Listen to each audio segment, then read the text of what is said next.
ইতিহাসের চাকা কি তবে উল্টো ঘুরছে?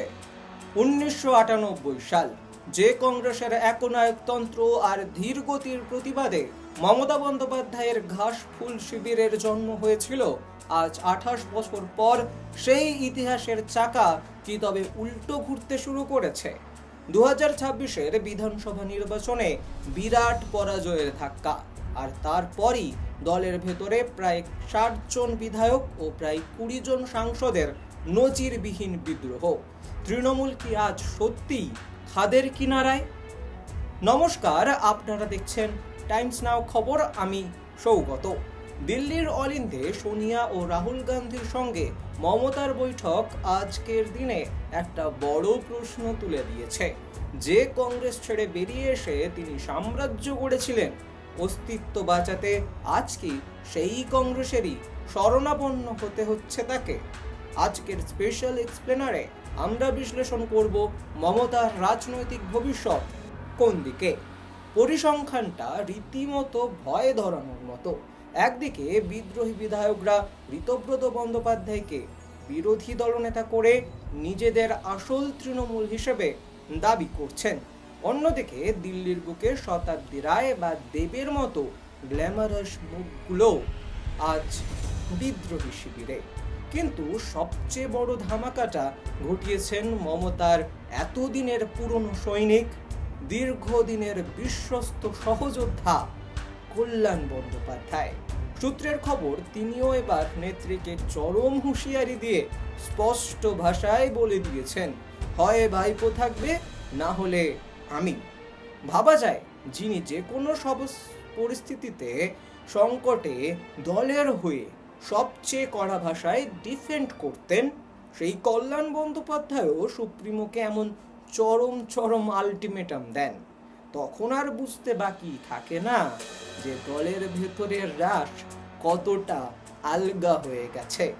এমনকি এই ঘটনায় সম্পূর্ণ নীরব ছিলেন মমতার এতদিনের বিশ্বস্ত সৈনিক কুণাল ঘোষও। সুখেন্দু শেখর রায়ের মতো বর্ষিয়ান নেতা যখন প্রকাশ্যে দলকে ডুবন্ত জাহাজ বলেন, তখন বোঝা যায় ফাটলটা ঠিক কতটা গভীর।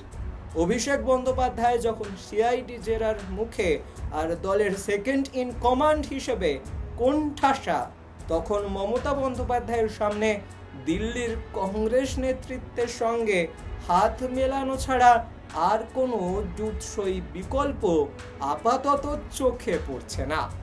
খবর যা আসছে তা চাঞ্চল্যকর।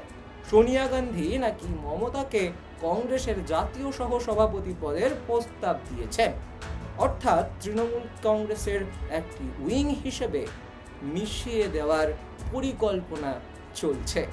কেন মমতা এই পথে হাঁটতে পারেন? কারণ একক আঞ্চলিক শক্তি হিসেবে তৃণমূলের সংগঠন এখন টালমাটাল, কিন্তু কংগ্রেসের ছাতার তলায় এলে তিনি জাতীয় স্তরে বিজেপির বিরুদ্ধে লড়াইয়েতে একেবারে প্রধান মুখ হয়ে থাকতে পারবেন। তবে এতে একটা বড় ঝুঁকিও আছে। বাংলার মাটিতে যে আঞ্চলিক সত্তার উপর দাঁড়িয়ে মমতা 15 বছর রাজত্ব করেছেন, সেই আঞ্চলিক পরিচয় কি কংগ্রেসের জাতীয় রাজনীতির ভিড়ে হারিয়ে যাবে না?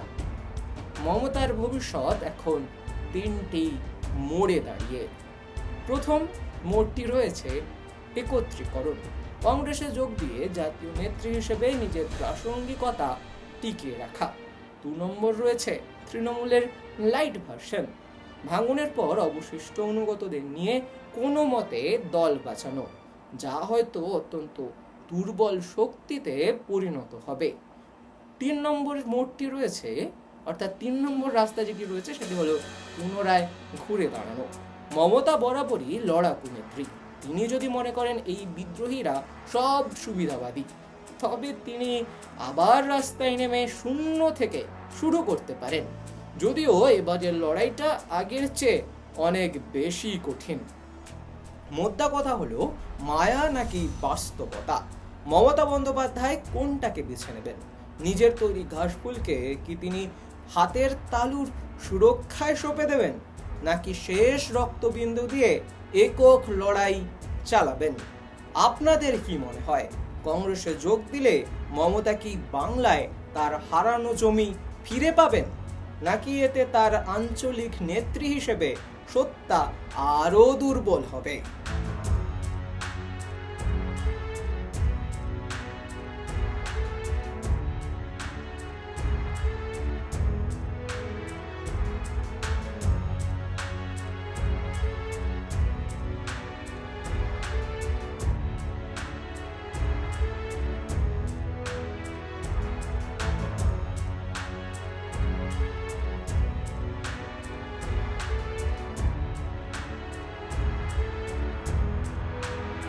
ইতিহাসের চাকা কি তবে উল্টো ঘুরছে? 1998 সাল, যে কংগ্রেসের একনায়কতন্ত্র আর ধীর গতির প্রতিবাদে মমতা বন্দ্যোপাধ্যায়ের ঘাসফুল শিবিরের জন্ম হয়েছিল, আজ 28 বছর পর সেই ইতিহাসের চাকা কি তবে উল্টো ঘুরতে শুরু করেছে? 2026-এর বিধানসভা নির্বাচনে বিরাট পরাজয়ের ধাক্কা, আর তারপরই দলের ভেতরে প্রায় 60 জন বিধায়ক ও প্রায় 20 জন সাংসদের নজিরবিহীন বিদ্রোহ। তৃণমূল কি আজ সত্যিই খাদের কিনারায়? নমস্কার, আপনারা দেখছেন টাইমস নাও খবর। আমি সৌগত। দিল্লির অলিন্দে সোনিয়া ও রাহুল গান্ধীর সঙ্গে মমতার বৈঠক আজকের দিনে একটা বড় প্রশ্ন তুলে দিয়েছে। যে কংগ্রেস ছেড়ে বেরিয়ে এসে তিনি সাম্রাজ্য গড়েছিলেন, অস্তিত্ব বাঁচাতে আজ কি সেই কংগ্রেসেরই শরণাপন্ন হতে হচ্ছে তাকে? আজকের স্পেশাল এক্সপ্লেনারে আমরা বিশ্লেষণ করব মমতার রাজনৈতিক ভবিষ্যৎ কোন দিকে। পরিসংখ্যানটা রীতিমতো ভয় ধরানোর মতো। একদিকে বিদ্রোহী বিধায়করা ঋতব্রত বন্দ্যোপাধ্যায়কে বিরোধী দলনেতা করে নিজেদের আসল তৃণমূল হিসেবে দাবি করছেন, অন্যদিকে দিল্লির বুকে শতাব্দী রায় বা দেবের মতো গ্ল্যামারাস মুখগুলো আজ বিদ্রোহী শিবিরে। কিন্তু সবচেয়ে বড় ধামাকাটা ঘটিয়েছেন মমতার এতদিনের পুরনো সৈনিক, দীর্ঘদিনের বিশ্বস্ত সহযোদ্ধা কল্যাণ বন্দ্যোপাধ্যায়। সূত্রের খবর, তিনিও এবার নেত্রীকে চরম হুঁশিয়ারি দিয়ে স্পষ্ট ভাষায় বলে দিয়েছেন, হয় ভাইপো থাকবে, না হলে আমি। ভাবা যায়, যিনি যে কোনো সব পরিস্থিতিতে সংকটে দলের হয়ে সবচেয়ে কড়া ভাষায় ডিফেন্ড করতেন, সেই কল্যাণ বন্দ্যোপাধ্যায়ও সুপ্রিমোকে এমন চরম চরম আলটিমেটাম দেন। তখন আর বুঝতে বাকি থাকে না যে দলের ভেতরের রাশ কতটা আলগা হয়ে গেছে। এমনকি এই ঘটনায় সম্পূর্ণ নীরব ছিলেন মমতার এতদিনের বিশ্বস্ত সৈনিক কুণাল ঘোষও। সুখেন্দু শেখর রায়ের মতো বর্ষিয়ান নেতা যখন প্রকাশ্যে দলকে ডুবন্ত জাহাজ বলেন, তখন বোঝা যায় ফাটলটা ঠিক কতটা গভীর। অভিষেক বন্দ্যোপাধ্যায় যখন সিআইডি জেরার মুখে আর দলের সেকেন্ড ইন কমান্ড হিসেবে কোণঠাসা, তখন মমতা বন্দ্যোপাধ্যায়ের সামনে দিল্লির কংগ্রেস নেতৃত্বের সঙ্গে হাত মেলানো ছাড়া আর কোনো জুৎসই বিকল্প আপাতত চোখে পড়ছে না।